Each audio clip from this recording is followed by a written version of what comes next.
მოგესალმებით ძვირფას ტელემაყურებლებო, ჩვენს გადაცემას ქვია ჩემი ადვოკატი, მე გახლავართ იურისტი გია ტაბლიაშვილი. ჩვენი გადაცემის დანიშნულება გახლავთ ძირითადად ტელემაყურებელთა შეკითხვებზე პასუხის გაცემა, შეკითხვებზე, რომლებიც შეეხება პირადად თქვენს ინტერესის სფეროს, იმ პრობლემატურ საკითხებს, რომელიც დაგროვდა ჩვენს ქვეყანაში სამართალწარმოების პროცესში, სასამართლო სისტემაში, პროკურატურაში თუ სხვა სამართალდამცავ ორგანოების საქმიანობაში, რომელიც უშუალოდ შეგეხოთ თქვენ, ან თქვენს ახლობ მეგობრებს, თქვენს ახლო წრეს, ჩვენ ვესწრებით გიპასუხოთ ყველა კონკრეტულ შეკითხვაზე, კონკრეტული პასუხები გაგცეთ, თქვენთვის გასაგებ ენაზე, რა თქმა უნდა, და ვესწრებით, რომ ეს პასუხები იყოს თქვენთვის მისაღები. ჩვენი საკონტაქტო ნომრები გამოსახულია ტელეეკრანზე და გთხოვთ დაგვირეკოთ, გთხოვთ დაგვისვათ შეკითხვები, ჩვენ ყველა კონკრეტულ შეკითხვაზე პასუხის გასაცემად მზად ვართ და იმედია, რომ ჩვენი პასუხები დააკმაყოფილებთ. მე მინდა თქვენს ძვირფას ტელემაყურებლებო, თქვენთვის კონკრეტული თემა შევარჩიე დღევანდელ დღეს, აქვე შეგახსენებთ წინა გადაცემის თემას, რომელიც მიეძღვნა საქართველოს თავარ პროკურატურაში შექმნილ ახალ დეპარტამენტს, ძირითადად სამართლიანობის აღდგენის პრობლემებთან დაკავშირებით, მოგეხსენებათ ამ დეპარტამენტის საქმიანობის შესახებ ჩვენ ვისაუბრეთ დეტალურად, კონკრეტულად, მისი პროგრამა განვიხილეთ იმ საქმეების სტატისტიკა, რომელიც ამ დეპარტამენტშია შესული და რა ვითარება არის დღეის მდგომარეობით ამ საქმეების განხილვის პროცესებში. მე მინდა დღევანდელ დღეს თქვენ გესაუბროთ, სანამ რა თქმა უნდა სატელეფონო ზარი შემოვა და ჩვენი ტელემაყურებელი დაგვიკავშირდება, მე მინდა დღეს გესაუბროთ საქართველოს სასამართლო სისტემაში არსებულ პრობლემებზე, იმ ტენდენციებზე, რომლებიც დღეის მდგომარეობით მიმდინარეობს ამ სისტემაში, იმ ნოვაციებზე და იმ კონკრეტულ დადებით მიმართულებებზე, რომლებიც შექმნილია დღეს საქართველოს სასამართლო სისტემაში. თქვენ მოგეხსენებათ, რომ მიმდინარე თვის აპრილის დასაწყისში საქართველოს უზენაეს სასამართლოს სისტემაში და მის ცხოვრებაში მოხდა უაღრესად მნიშვნელოვანი მოვლენა, ეს გახლავთ უზენაეს სასამართლოს თავმჯდომარის არჩევნები. აღნიშნულ თანამდებობაზე მოგეხსენებათ გამწესებულია ქალბატონი ნინო გვენეტაძე, საყოველთაოდ ცნობილი იურისტი, უაღრესად ღირსეული პიროვნება, დოქტორი. მისი საქმიანობა ყოველთვის იყო საზოგადოების ყურადღების ცენტრში, რა თქმა უნდა, დადებითი კონტექსტით და დღეს მან ჩაიბარა უზენაეს სასამართლოს და ქართული მართლმსაჯულების სადავეები, რაც უაღრესად მნიშვნელოვანი და საპასუხისმგებლო მოვლენა არა მარტო ქალბატონი ნინოს ცხოვრებაში, ქართული სახელმწიფოს ცხოვრებაშიც. მე მინდა თქვენს სამჟავროზე გამოვიტანო კონკრეტულად ის მიმართულებები, რომლებიც უკვე დასახულია დღეის მდგომარეობით უზენაეს სასამართლოს და სასამართლო სისტემაში ქალბატონი ნინოს ხელმძღვანელობით. მიმდინარეობს არაერთი პროექტი, რომელიც ემსახურება ძირითადად სასამართლო სისტემაში ღიაობის პრინციპს, სასამართლო სისტემის გამჭვირვალობის პრინციპს და სასამართლო სისტემაში მოქალაქეთა მიმართ დადებითი განწყობის შექმნის და ნდობის ამაღლების პრინციპს. რამოდენიმე მათგანზე ვისაუბრებთ დღეს ჩემო ძვირფას ტელემაყურებლებო, ერთ-ერთი მათგანი გახლავთ, მე მინდა სასამართლოს გამჭვირვალობის პრობლემებთან და ამ საკითხებთან დაკავშირებით გესაუბროთ. თქვენ გახსოვთ და ჩვენ ყველას გვახსოვს უпроსწორად 2012 წლის 1 ოქტომბრამდე მიმდინარე პროცესები სასამართლო სისტემაში, რა ვითარება იყო შექმნილი, ყველა სპეციალიზაციის მიმართულებით, ეს გნებავთ სისხლის სამართლის, სამოქალაქო თუ ადმინისტრაციული სპეციალიზაციის მიმართულებით, იყო რთული ვითარება, იყო აბსოლუტურად გაუმჭვირვალე და საერთოდ ძალიან დიდ წილად მოგეხსენებათ 1 ოქტომბრის შედეგებიც ალბათ განაპირობა სასამართლო სისტემაში არსებულმა არაერთმა უმძიმესმა პრობლემამ. მე კონკრეტულად შემიძლია დღეს ვისაუბრო სისხლის სამართლის სპეციალიზაციის მიმდინარე საკითხებზე, რომელიც მიმდინარეობს სასამართლო სისტემაში და იყო მაშინ შევეხოთ იმ სტატისტიკას, რომელიც არსებობდა 1 ოქტომბრამდე, მოგეხსენებათ სასამართლო სისტემაში გამამართლებელი განაჩენების რაოდენობა სტატისტიკის მიხედვით შეადგენდა 0,01%-ს, რაც არათუ უმძიმესი ვითარება იყო სასამართლო მართლმსაჯულების სისტემის ცხოვრებაში და რეალობაში, ეს იყო უბრალოდ ნონსენსი, სამართლებრივი ნონსენსი და ბუნებრივია საზოგადოების მოთხოვნაც 1 ოქტომბრის შემდეგ უფრო დიდად გაიზარდა სასამართლოს განთავისუფლებასთან ერთად საზოგადოება ბუნებრივია ამ წნეხებისგან და მარწუხებისგან ელოდებოდა ძირითადად სამართლიანობის აღდგენის და სამართალწარმოების პროცესში დადებითი ტენდენციების გამოხატვის საშუალებებს.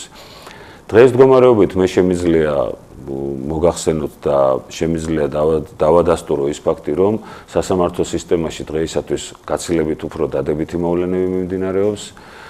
ის 0.01% ბუნებრივია იმ პროცენტის შედარებაც კი არ შეიძლება დღეისათვის დღევანდელ არსებულ რეალობასთან და ეს საზოგადოებისათვის კარგად არის ცნობილი. შედეგები არის ბუნებრივია ხელშესახები, დადებითი მიმართულებით, მაგრამ ბუნებრივი არსებობს კიდევ პრობლემები, რომელ პრობლემების გადაჭრისთვისაც ბუნებრივია მოწოდებულია დღეისათვის უზენაეს სასამართლოს ახალი თავმჯდომარე და სასამართლო სისტემის სხვა მოსამართლეები.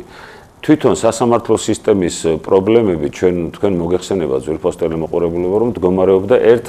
თითქოს და მარტივ პრინციპში სასამართლო იყო არათუ გაუმჭვირვალე, სასამართლო იყო აბსოლუტურად დახურული. ნაცვლად იმისა, მოგეხსენებათ, სასამართლო სისტემა არის საჯარო დაწესებულება და მხოლოდ და სასამართლო სისტემაში არსებული ვითარებით ბუნებრივია ეს იყო სავიზიტო ბარათი ნებისმიერი უცხოელი სპეციალისტის, ექსპერტის თუ უცხოელი მოქალაქის აღარაფერს ვამბობ საქართველოს მოქალაქეებზე. თქვენ მოგეხსენებათ, არაერთი უკანონო მსჯავრდებული პატიმარი ყავდა ჩვენ საქართველოში, თქვენ მოგეხსენებათ, არაერთი ღირსება შელახული ადამიანი ყავდა საქართველოში და ადამიანის უფლებათა ევროპული სასამართლოს მიმართვიანობა იმ წლებში, ხა მოგეხსენებათ, რომელ წლებზეც საუბრობთ, 2012 წლის 1 ოქტომბრამდე იყო უპრეცედენტო მასშტაბების და ასეთი რამ საქართველოს ისტორიის სამართალწარმოების პრაქტიკას არ ახსოვს, როდესაც ადამიანის უფლებათა ევროპულ სასამართლოში იგზავნებოდა არაერთი საჩივრები, ბუნებრივია, ხა ჩვენ ხშირად გვიწევდა წლობით ლოდინი, ხშირად გვიწევდა ბუნებრივია არაერთი უარყოფითი პასუხის მიღება ადამიანის უფლებათა ევროპული სასამართლოდან, მაგრამ თვითონ ის ფაქტი, რომ არაერთი საჩივარი მიდიოდა საქართველოს სახელმწიფოდან ევროსასამართლოში, მიუთითებდა სწორედ იმას, რომ სასამართლო სისტემაში იყო უმძიმესი ვითარება, ეს იყო გაუმჭვირვალე და საერთოდ არანაირი კავშირი ამ სისტემას სამართლიანობასთან, ობიექტურობასთან და კანონიერებასთან არ ჰქონდა. მე მინდა აღნიშნოთ ალსახად, რომ დღეს მდგომარეობით აღნიშნული ვითარება შეცვლილია, ტენდენციები არის ხელშესახები, როგორც მოგახსენეთ, დადებითი და ბუნებრივია ამას ხელი შეუწყო ქვეყანაში შეცვლილმა არსებული ვითარების ცვლილებამ და რაც ძალიან იმედისმომცემია თითოეული ჩვენთაგანისთვის, იურისტებისთვის და განსაკუთრებით ალბათ ჩვენი ძვირფასი ტელემაყურებლის და საქართველოს მოსახლეობისთვის. სასამართლო სისტემაში ეს არის ერთ-ერთი მნიშვნელოვანი სფერო სახელმწიფოს რეალობაში, რომელიც ქმნის საზოგადოებაში უდიდეს ნდობას ან უნდობლობას. თქვენ კარგად მოგეხსენებათ, ყველაფერი ფაქტობრივად, ყველა გარემოება და ყველა ეს მნიშვნელოვანი პრობლემა წყდება სასამართლოში, რომელ ეტაპზეც არ უნდა მოხდეს კანონდარღვევა, საბოლოოდ ადამიანი იმედის თვალით მხოლოდ და მხოლოდ სასამართლოს უყურებს და სწორედ აქ არის ამ სისტემის და მართლმსაჯულების ამ რგოლის უდიდესი როლი იმისათვის, რომ მოქალაქეებს სახელმწიფოში მცხოვრებ ნებისმიერ რიგით ადამიანს დაუბრუნდეს ნდობა სახელმწიფოს მიმართ და დაუბრუნდეს სამართლიანობის განცდა, რაც ყველაზე მნიშვნელოვანია დღეისათვის. თქვენ მოგეხსენებათ, რომ ჯერ კიდევ ძალიან ბევრი ადამიანი ყავს ჩვენს ქვეყანაში დაზარალებული იმ უმძიმესი წლების შედეგად. ძალიან ბევრი ადამიანი ყავს დაზარალებული არა მარტო მატერიალურად და ქონებრივად, არამედ ფიზიკურად. ძალიან ბევრი ადამიანი ყავს დაზარალებული სამართლიანობის უსამართლობის განცდის კუთხით, რომლებმაც არაერთი უკანონოდ გასამართლების შედეგად მოიხადეს უმძიმესი სასჯელები, ამ სასჯელების მოხდას მოყვა ადამიანების დასახიჩრება, ადამიანების ჯანმრთელობის შერყევა და ჩვენ დასაუბედუროთ არაერთი ადამიანის სიცოცხლე შეეწირა სწორედაც რომ სასამართლო სისტემაში არსებულ პრობლემებს ვინაიდან კიდევ ერთხელ მინდა შეგახსენოთ რომ ნებისმიერ ეტაპზე სამართალწარმოების ეტაპზე არსებული სერიოზული პრობლემები თუ უკანონობის ნებისმიერი გამოვლინება სწორედ სასამართლო სისტემაში უნდა ყოფილიყო აღმოფხვრილი, რაც ჩვენ დასაუბედუროთ პირიქით ხდებოდა უკანონობის დადასტურება და ეს იყო უდიდესი ტრაგედია თლიანად ერისთვის, მთელი სახელმწიფოსთვის და ბუნებრივია ნებისმიერი ჩვეულებრივი რიგითი ადამიანისთვის ამას ძალიან მძიმე შედეგები მოქონდა. ჩვენ გვინდა შეგახსენოთ კიდევ ერთხელ რომ ჩვენ ტელეფონის ნომრები როგორც გითხარით გამოსახულია თქვენს ტელეეკრანებზე ზარს ველოდებით გთხოვთ დაგვირეკოთ დაგვიკავშირდეთ და ჩვენ კიდევ ერთხელ შეგახსენებთ რომ მზად ვართ გიპასუხოთ ნებისმიერ თქვენთვის პრობლემურ და მტკივნეულ საკითხებზე. ჩვენ ამ საკითხებთან დაკავშირებით მზად ვართ გიპასუხოთ და შემიძლია სატელეფონო ზარის შემოსვლამდე შემიძლია დიახ გისმენთ ზარია ეთერში ჰალო გამარჯობა ბატონო გია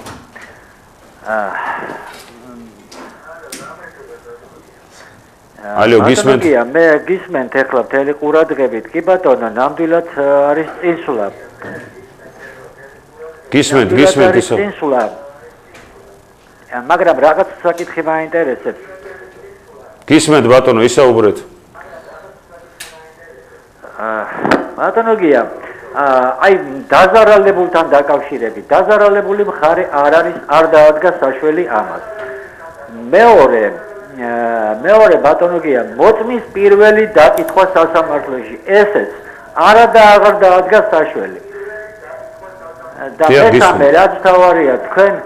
თქვენ ალბათ საქმის კურსში ხართ, რამდენად უჭირთ მოსამართლეებს წინა სასამართლოს სტომაზე შეწყვიტონ სისხლის სამართლებრივი დევნა. აი ამ საკითხებთან დაკავშირებით იქნებ ცოტა განმარტება მოგცეთ რაიმე. დიდი მადლობა შეკითხვისთვის, მადლობა ტელემაყურებელს.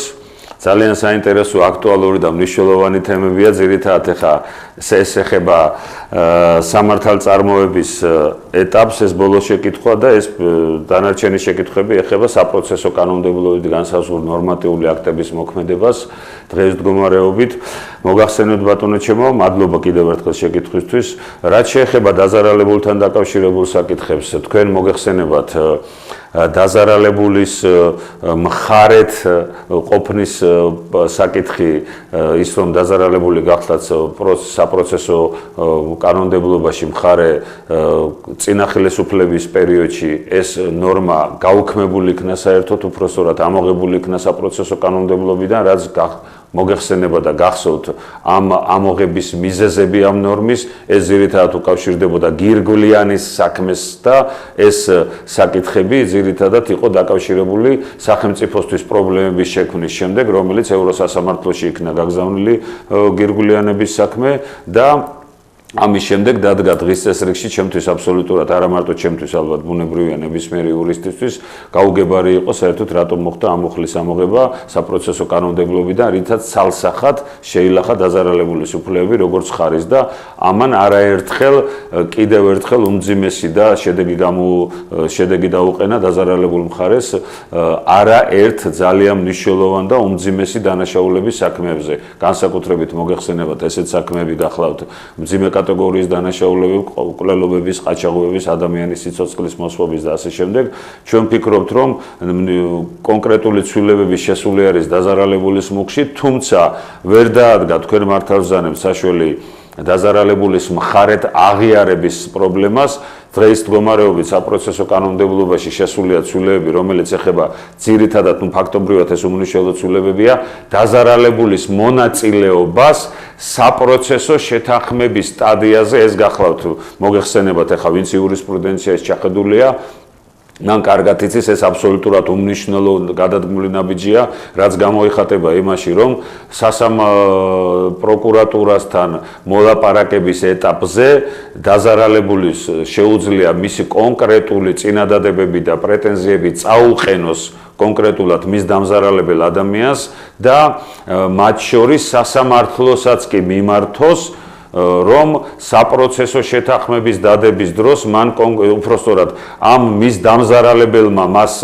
მიაყენა კონკრეტული ზიანი და შეუძლია წარუდგინოს სასამართლოს მისი მოთხოვნები თუ რა ზიანს ითხოვს ამ ადამიანისგან ეს ბუნებრივი ეს ნორმა ჩვენ არ გქონდა წინა ხელისუფლებაში ასეთ ნორმაზე ოცნებაც კი არ შეიძლებოდა ეს მუხლია ეს ნორმა ამოქმედა შარშან 2014 წელს მოგეხსენებათ თუმცა ჩვენ მიგვაჩნია რომ ეს ამ ნორმის ამოქმედება საპროცესო ეტაპზე შეთანხმების უпростоრად საპროცესო შეთანხმების ეტაპზე დაზარალებულის ჩართვა მოგეხსენებათ არანაირ შეღავას არ აძლევს იმ დაზარალებულებს რომლებმაც უმძიმესი პრობლემები თავის თავზე იწვნიეს და უმძიმეს ტრაგედია გადაიტანეს მე გეთანხმებით რომ ამ საკითხის დარეგულირება ჩემთვის ნამდვილად გასაკვირია რატომ ჭიანურდება ვინაიდან ეს საკითხი აუცილებლად მოითხოვს დროულად დღის წესრიგში დაყენებას და მე ვიცი რომ იუსტიციის სამინისტროს და ჩვენს კანონმდებლო ხელმძღვანელობა და კანონმდებლებმაც მithume ამის შესახებ შესანიშნავად იციან მithumetes მოგეხსენებათ საქართველოს საკანონმდებლო ორგანოში არაერთი ცნობილი და ღირსეული იურისტია და ჩვენ ვფიქრობთ ველოდებით ამ მუხლის დაზარალებულის მხარედ აღიარების მუხლის აღდგენას და ჩვენ დარწმუნებულები ვართ უпростоრად შეუძლებელია რომ ეს მუხლი არ იქნეს აღდგენილი ვინაიდან კიდევ ერთხელ მინდა განვმარტო რომ ის უფლებები რომლებიც ამ დაზარალებულებს ჩამოერთვათ 2012 წლის 1 ოქტომბრამდე აუცილებლად უნდა იქნეს აღდგენილი და ალბათ სამართლიანობის აღდგენის ერთ-ერთი პოსტულატი და ერთ-ერთი ნიშნულიც ეს იქნება რომ ამ ნაწილშიც აღდგენილი იქნეს მათი უფლებები მეორე შეკითხვა რაც ბრძანეთ ძვირფასო ტელემაყურებელო ეს გახლავთ მოწმის ინსტიტუტის ამოქმედება ესაც ჩვენთვის ძალიან პრობლემური საკითხია და საერთოდ გაუგებარია რატომ ხდება მოწმის ინსტიტუტის უпростоრად მოწმის დაკითხვის თვის პრობლემის შექმნა სასამართლოს სტადიაზე როდესაც მიმდინარეობს გამოძიების ეტაპი თქვენ მოგეხსენებათ ეს მუხლი თითქოს და უნდა ამოქმედებულიყო 2013 წლის 1 სექტემბერს შემდგომ ამ მუხლის ამოქმედების გადატანა მოხდა 2014 წლის 1 იანვარს შემდეგ ისევ 1 სექტემბერს დღეისათვის გვაქვს ისე უმძიმესი ვითარება ხდება მოწმეების დაკითხვები ისევ პოლიციის ორგანოებში და ჩვენ ვერ მივახციეთ მე გეთანხმებით სრულად ვერ მივახციეთ იმას რომ მოწმის დაკითხვა მოხდეს სასამართლოს დარბაზებში საუბარია ეს გამოძიების ეტაპზე დაკითხვაზე ჩვენი მსმენელისთვის რომ გასაგები იყოს და არა სასამართლოში მოწმის დაკითხვაზე ეს აბსოლუტურად სხვადასხვა ცნებებია და ამიტომ ჩვენი ძირითადი პრობლემა არა თუ ჩვენი თვითონ საზოგადოების პრობლემა იმ კუთხით რომ არ მოხდეს ზეწოლები, არ მოხდეს ფსიქოლოგიური თუ ფიზიკური ზეწოლები ჩვენს მოქალაქეებზე, კიდევ ერთხელ კითხვის ნიშნის ქვეშ რჩება, ვინაიდან ამ მუხლის გადაწევა, ამ მუხლის ამოქმედების გადაწევაც ბუნებრივია, ესაც ერთ-ერთი უნდობლობის კრიტერიუმის მაჩვენებელია საზოგადოებაში და ჩემთვის ნამდვილად გაუგებარია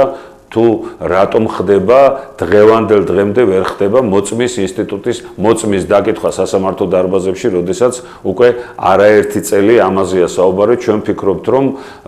ეს ნორმა თუ არ იქნება ამოქმედებული და ამ ნორმის ამოქმედების გადაწევა უпростоრად გაჭიანურება, რაც უფრო დიდხანს მოხდება, ჩვენ ვფიქრობთ, რომ ეს ნამდვილად დააზარალებს ჩვენს მოსახლეობას და ბუნებრივია ის პრობლემები, რომელიც ეს ერთ-ერთი უმთავრესი პრობლემა იყო, ყოველთვის გვახსოვს ჩვენ სამართალწარმოების ეტაპზე და თუ ეს პრობლემა არ იქნება გადაჭრილი და ბოლოს და ბოლოს არ ეშველება ამ მოწმის დაკითხვის ამოქმედებას სასამართლოს დარბაზში და არა პოლიციის ოთახებში და პროკურატურის ოთახებში, ბნელ ოთახებში, ჩვენ ბუნებრივია საზოგადოების უკმაყოფილება მუდმივად გვექნება თანამდევი აი ამ ჩვენი პრობლემების და ჩვენი დღევანდელი რეალური ვითარების. ძალიან კარგი შეკითხვა დასვით თქვენ ძვირფასო ტელემაყურებელო მოსამართლოს წინა სასამართლოს ეტაპზე სისხლის სამართლებრივი დევნის შეწყვეტის საკითხთან დაკავშირებით მე თქვენ მოგახსენებთ რომ არის ამ მიმართულებით დადებითი ტენდენციები, თუ პრაქტიკული მაგალითები ჩვენ გვაქვს, მეც გახლავართ რამოდენიმე ასეთი მაგალითის შემსწრე უშუალოდ ჩემი მონაწილეობის დროს მოხდა ასეთი რამოდენიმე შემთხვევა, მაგრამ მოგეხსენებათ, ვინაიდან თქვენ ამ საკითხს აყენებთ, ესე იგი ეს პრობლემა არსებობს და ეს ტენდენცია არ არის დადებითი კუთხით, უпростоრად დადებითი ტენდენციით არ მიდის და ეს ალბათ ისევ იმ ნიშნულ თანმერყეობს, რომელიც კიდევ საზოგადოებას უჩენს სერიოზულ ფიქრებს, რატომ არ შეიძლება წინა სასამართლოს ხდომაზე ეს ცნობილი 219 მუხლის საპროცესო კოდექსის ვიცით ჩვენ ის მე-5 მე-6 ნაწილები, როდესაც თუ მოსამართლეს აძლევს საშუალებას რომ მან შეაფასოს წარმოდგენილი ბრალდების ხარის, ანუ პროკურორის მტკიცებულებები უარყოფითად, ანუ მისთვის საკმარისი არ აღმოჩნდეს ამ ადამიანის დასაჯელად, რატომ ვერ უნდა გაბედოს მან და წინა სასამართლოს ხდომაზე რატომ არ უნდა შეწყვიტოს სისხლის სამართლებრივი დევნა. ეს ძალიან სერიოზული პრობლემაა და ჩემთვის ძალიან მნიშვნელოვანი იყო ამ შეკითხვის დასმა, იმიტომ რომ კიდევ ერთხელ ვაცხადებ, ტელემაყურებელი შეკითხვას ტყუილა ბუნებრივი არ სვავს, ეს არის მისი პრობლემა და ეს მას ეხება. ჩვენ ვფიქრობთ, რომ აი წეღან ალბათ თქვენს მოусმენთ ძვირფასო ტელემაყურებელო, ჩემი საუბრის შესავალში, რომ ჩვენ ძალიან დიდი იმედი გვაქვს უზენაეს სასამართლოს ახალი თავმჯდომარის ქალბატონ ნინო გვენეტაძის. ძალიან დიდი იმედი გვაქვს არა იმიტომ, რომ მას ჩვენ ვენდობით და საზოგადოება მას ძალიან დიდ დობას უცხადებს მისი დამსახურების, ავტორიტეტის, მისი ღირსეული პიროვნული თვისებების გამო. ჩვენ მას ვენდობით იმიტომ, რომ უკვე რამოდენიმე ძალიან სერიოზული მიმართულებით ანხორციელებს ქალბატონი ნინო კონკრეტულ სტრატეგიას უზენაეს სასამართლოს და საერთო სასამართლოების განვითარების პრიორიტეტების მიმართულებების აღებაში და მათ შორის ერთ-ერთი გახლავთ, სწორედ მე მინდა აი აქ კიდევ ერთი თქვენ ეს შეკითხვა არ დაგისვათ, მაგრამ ბუნებრივია ახლა ეს ერთ-ერთი ურთულესი პრობლემა იყო ადრეს და დღეის მდგომარეობით ჯერჯერობით აქ ჩვენ ვერ ვხედავთ დადებით ტენდენციებს ეს გახლავთ უმძიმესი ვითარება უზენაეს სასამართლოში საქმეების განხილვის გამო. თქვენ მოგეხსენებათ, როგორც წესი უზენაეს სასამართლოში საქმის განხილვის ოცნებაც კი არ შეიძლებოდა და ყველაზე კარგ ზღაპარშიც კი ვერ ნახავდი ადამიანი იმას, რომ მოქალაქის რომელიმე მოქალაქის საქმის განხილვას დასწრებულიყო თვითონ მოქალაქე და მისი ინტერესების დამცველი. როგორც წესი გვახსოვს ათასობით და 10,000-ობით გადაწყვეტილებები, განჩინებები 2010 წლის 1 ოქტომბრამდე და შემდგომში ახალი კოდექსის ამოქმედების შემდეგ, ხომ იგივე სტანდარტი იგივეა, პრაქტიკა იგივეა, მოქალაქეებს არ ეძლევათ საშუალება, რომ თუ ქვედა პირველ ორ ინსტანციაში მათ მიიღეს უარყოფითი გადაწყვეტილება, მათ ყველანაირი იმედი ეწურებათ უზენაეს სასამართლოში, მეტიც არანაირი სურვილიც კი არ აქვთ მათ, რომ უზენაეს სასამართლოში საქმეების განხილვისთვის წავიდნენ, ან ასე ვთქვათ, გააგრძელონ ბრძოლა. ეს არის ძალიან სერიოზული პრობლემა. ჩვენთვის ძალიან მნიშვნელოვანია იურისტებისთვის ამ საკითხთან დაკავშირებით რამოდენიმე დღის წინ ძალიან მნიშვნელოვანი შეხვედრა შედგა ქორთიარდ მერიოტ, სასტუმრო ქორთიარდ მერიოტში სამეცნიერო წრეების, ცნობილი იურისტების, მათ შორის იუსტიციის უმაღლეს საბჭოს წარმომადგენლებიც გახდნენ, არა ბუნებრივია სასამართლოს მესვეურებიც, სადაც ქალბატონმა ნინომ კონკრეტული მიმართულებები დაასახელა, რომელიც შეეხება ის სწორედაც აი ამ უზენაესი სასამართლოს ეგრეთ წოდებულ პრაქტიკას, ეს რა პრაქტიკა საერთოდ ჩვენთვის გაუგებარი, ამას თუ პრაქტიკა ქვია, აი ამ პრაქტიკის შეცვლას და მან კონკრეტული მიმართულებები დაასახელა, როგორ უნდა მოხდეს უსწრაფესად აი ამ ეგრეთ წოდებული დაუშვებლობის პრინციპის გადალახვა ბარიერის, რომ უზენაეს სასამართლოებში ბოლოს და ბოლოს მოხდეს საქმეების განხილვა, განსაკუთრებით მტკივნეული თემა გახლავთ თქვენ სისხლის სამართლის საქმეების ნაწილში, სადაც უბრალოდ თეორიულადაც კი გამორიცხული იყო რომელიმე საქმის განხილვა, რომელიმე მხარის თანდასწრებით, რა თქმა უნდა და აღარაფერს ვსაუბრობ ჩვენს მოქალაქეების საჩივრებზე. ყველანაირი იმედი ამოწურული ქონდა ჩვენს მოქალაქეებს. ამიტომ მე ვფიქრობ, რომ ესაც ეს ამ წინა სასამართლოს ხდომასთან დაკავშირებითაც და აი ამ თემასთან დაკავშირებით მინდა კიდევ ერთხელ გავაჟღერო ჩემი პოზიცია და არა მარტო ჩემი არაერთი იურისტის, რომ მოსამართლეებს ჩვენ ვფიქრობთ და ურჩევთ და ვთხოვთ, რომ უფრო გამბედავები, უფრო ჩართულები იყვნენ ამ პროცესებში, ვინაიდან სასამართლოს საპროცესო კანონმდებლობით განსაზღვრული კონკრეტული ნორმები, მუხლები, რომლითაც მოსამართლეს ეძლევა უფლება, რომ წინა სასამართლოს ხდომაზე შეაფასოს უკვე და კონკრეტული ქმედება პირის ეს ვფიქრობთ, რომ მოსამართლეების მიერ უნდა იყოს გამოყენებული წინააღმდეგ შემთხვევაში, მაშინ აზრს კარგავს ეს მუხლიც, ხა თითოეულა რაღაც კონკრეტული საქმეების შეწყვეტა, ისეთ საქმეებთან დაკავშირებით, რომლებსაც ბუნებრივია თავიდანვე ჩანს, რომ რომელიღაც ეტაპზე მოსამართლე შეწყვიტავს, ჯობია ყოველთვის წინასასამართლო პროცესზე მოხდეს, აქ ჩანს მოსამართლეს კვალიფიკაციაც, აქ ჩანს მოსამართლეს დამოკიდებულებაც საქმისადმი, ვინაიდან თუ საპატიმრო საქმეა და პირი პატიმრობაში იმყოფება, მისთვის ძალიან მძიმეა დაუშვათ დანარჩენი 8 თვე ან 7 თვე ლოდინი იმისა, რომ როდის გამართლება ამ ადამიანს. ამიტომ ძალიან დიდი პასუხისმგებლობა, კიდევ ერთხელ მინდა მადლობა გითხრათ შეკითხვაზე მოგიხადოთ, ეს იყო ძალიან მნიშვნელოვანი საკითხი, კიდევ უდიდესი პასუხისმგებლობა აწევს მოსამართლეს და მე ვფიქრობ, რომ მისი გამბოდეობით კიდევ არაერთი ადამიანის სიცოცხლე და ჯანმრთელობა გადარჩება, ვინაიდან 2 თვეში განთავისუფლებული ადამიანი ბუნებრივია გამოძიების შემდეგ წინა სასამართლო ეტაპიდან განთავისუფლებული ადამიანი უფრო ნორმალურ მდგომარეობაში დაუბრუნდება ოჯახს, ვიდრე 8-9 თვის შემდეგ გამართლებული ადამიანი. ამიტომ ეს მნიშვნელოვანი საკითხია და მე ვფიქრობ, რომ კიდევ ერთხელ ეს ამ დასაშუალების პრინციპით ჩემთვისაც ძალიან მნიშვნელოვანი თემა უზენაა სასამართლოში და ჩვენ ვფიქრობთ, რომ ძალიან საინტერესო, ძალიან მნიშვნელოვანი ნაბიჯები იდგმება უზენაეს სასამართლოს ხელმძღვანელობის მიერ და ჩვენი თხოვნა იქნება, ბუნებრივია ქალბატონინოს არ ჭირდება ამის შეხსენება და ამ თემებზე ბუნებრივია, მან ჩვენზე კარგად იცის შესანიშნავად ფლობს ის სიტუაციასაც, არსებულ ვითარებას, ინფორმაციული ვაკუუმი მის მიმართ არ არსებობს, აბსოლუტურად სრულყოფილი ინფორმაცია აქვს ამ თემებთან დაკავშირებით და ჩვენ ვფიქრობთ, რომ ძალიან სწრაფად და ძალიან დროულად უნდა მოხდეს ამ თემებზე რეაგირება, ვინაიდან ეს ყველაფერი ეხება თითოეული ჩვენთაგანის, თითოეული საქართველოს თითოეული მოქალაქის ბედს და ამ საკითხების გადაწყვეტა ძალიან მნიშვნელოვანია. მადლობა შეკითხვისთვის, ვფიქრობ, ჩვენი ეს პრობლემები, რომელიც თქვენ დაასახელეთ, ბატონო ჩემო,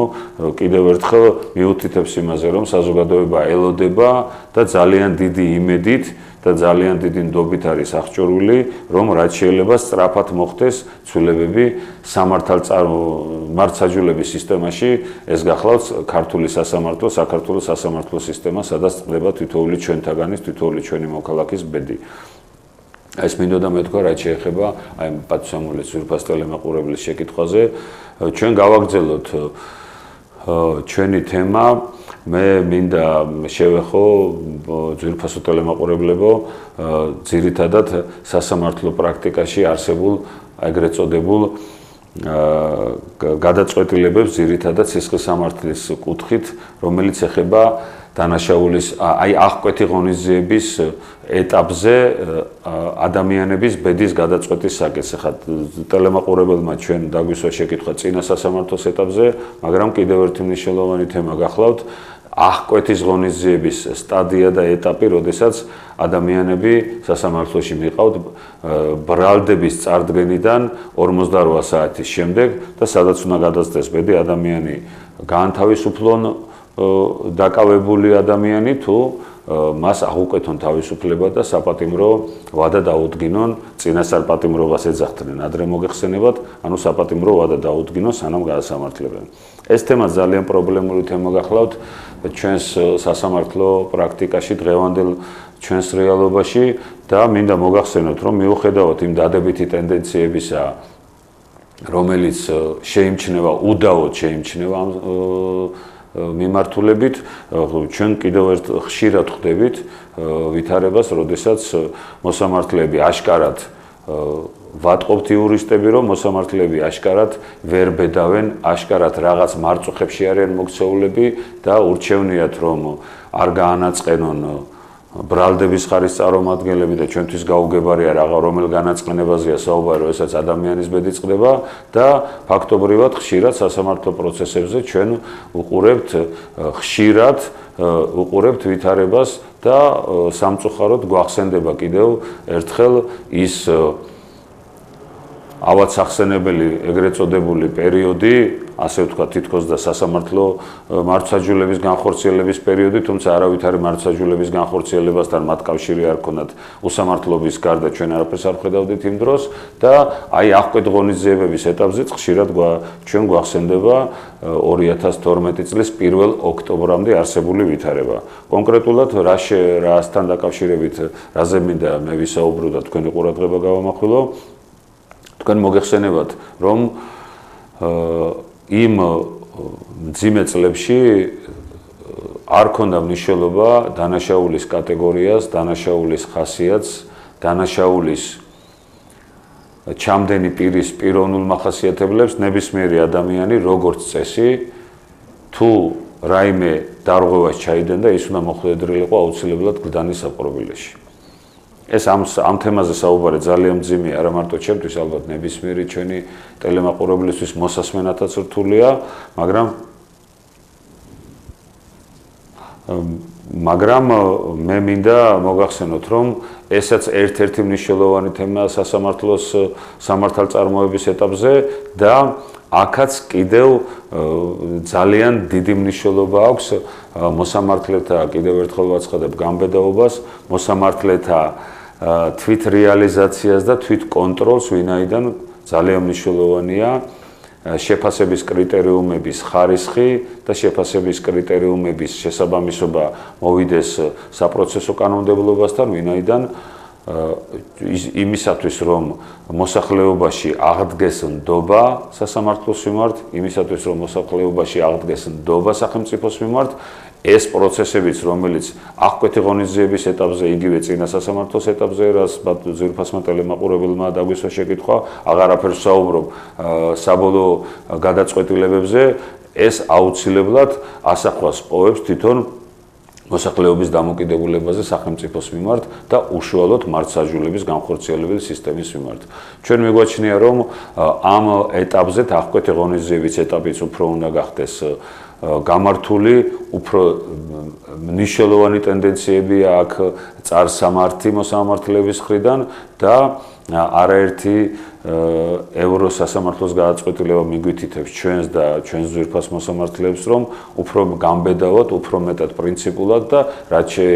შეიძლება უფრო მეტად ობიექტურად შეაფასონ თითოეული სისხლის სამართლის საქმის მნიშვნელობა და ადამიანების ბედის მიმართ დამოკიდებულება ჰქონდეთ, რაც შეიძლება ჰუმანური და ბუნებრივი ობიექტური. არანაირ უკანონობას და უსამართლო გადაწყვეტილებებზე ჩვენ ვერც ვისაუბრებთ და უпростоრად ვერ მოვითხოვთ, ბუნებრივია სასამართლო ყველაზე მნიშვნელოვანი თემა დღევანდელ სასამართლოში არსებობს ის, რომ თვითონ სასამართლო განსთავისუფლდა პოლიტიკური წნეხისგან და ხა ბუნებრივია ყველაზე პრინციპული ოპონენტიც კი, უпростоრად რთული ოპონენტიც კი, ჩასაფრებული ოპონენტიც კი დაგვეთანხმება იმაში, რომ დღეისათვის სასამართლო სისტემაზე არანაირი ზემოქმედება არ ხდება, პოლიტიკური ნება გამოვლენილია თავისუფალი სასამართლოს არსებობის, ამიტომ ჩვენ კიდევ ერთხელ ვთხოვთ ჩვენს ძვირფას მოსამართლეებს, ჩვენს იმ კატეგორიას, რომლებიც ნამდვილად კარგი პროფესიონალები და კარგი კვალიფიკაციის მატარებელი იურისტები არიან, ჩვენ ვთხოვთ, რომ რაც შეიძლება დროზე დაუბრუნონ სასამართლოს მოსახლეობის ნდობა, რაც შეიძლება დროზე დაუბრუნონ სასამართლოს ის დადებითი ტენდენციები, რომლითაც ამაყობდა ქართული მართლმსაჯულება და რაც შეიძლება დროზე დაუბრუნონ ადამიანებს თავისუფალი და ყველაზე მნიშვნელოვანი სანდოობა ქართული მართლმსაჯულების მიმართ. მე კიდევ ერთხელ შეგახსენებთ ჩვენს ტელეფონის ნომრებს, რომლებიც თქვენს ტელეეკრანებზეა გამოსახული ძვირფას ტელემაყურებლებო, შეგახსენებთ იმასაც, რომ ჩვენი გადაცემა გავა ყოველ კვირა დღეს საღამოს 5 საათზე ეთერში და ჩვენ მზად ვართ ნებისმიერ თქვენ შეკითხვას, რომელიც შეეხება ძირითადად სამართალწარმოების და იურისპრუდენციის თქვენს წინაშე არსებულ პრობლემებთან ამ საკითხებზე, მზად ვართ უპასუხოთ კონკრეტულად და მაქსიმალურად დაზუსტებული და კონკრეტული პასუხები გაგცეთ იმისათვის, რომ თქვენთვის ეს ყველაფერი იყოს გასაღები და ნათელი. გისმენთ? გისმენთ ბატონო? გისმენთ. გამარჯობათ. გისმენთ, გამარჯობათ, მოგესალმებით. თქვენ როგორ მართლობია, თქვენ როგორ მიგაჩნიათ აი საკამათო შემადგენლობა. ის საკამათო დიახ, გისმენთ. ისაუბრეთ, გისმენთ, ისმის კარგად. რომელსაც ხალხის მანძილზე ბოლო გამოქონდა ის განაჩენების გამოქონდა. დიახ. დღეს თუ შეუძლია რომ შეცვალოს თავის ერთობლივი მენტალობა და გამოდანოს თუ სამართლიანი განაჩენები რაც მათთვის უჩვეულო კომანდა. გასაგებია. დიდი მადლობა. მადლობა შეკითხვისთვის. მე ამ საკითხთან დაკავშირებით შემიძლია ერთი რამ მოგახსენოთ, რომ საქართველოს უზენაეს სასამართლოს ახლად არჩეულმა თავმჯდომარემ ქალბატონმა ნინო გვენეტაძემ ამაზე ძალიან მნიშვნელოვანი განცხადება გააკეთა ამ თემაზე და მან თქვა, რომ ყველა ის მოსამართლე,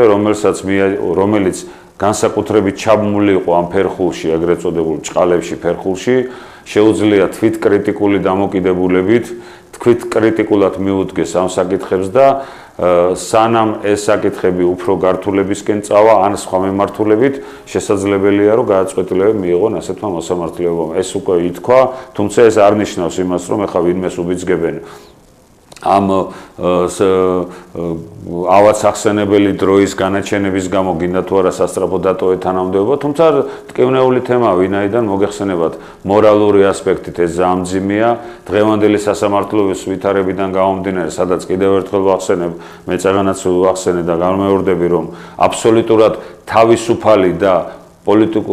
პოლიტიკური წნეხისგან განთავისუფლებულია სასამართლო, მე ვფიქრობ, ასეთ მოსამართლეებს ძალიან უნდა ეუხერხულოთ დღევანდელ სასამართლოებში მუშაობა. პატივშემულო ტელემაყურებლებო, დღევანდელი ჩვენი გადაცემა დასრულებულია, გემშვიდობებით მომავალ შეხვედრამდე. მადლობთ ყურადღებისთვის.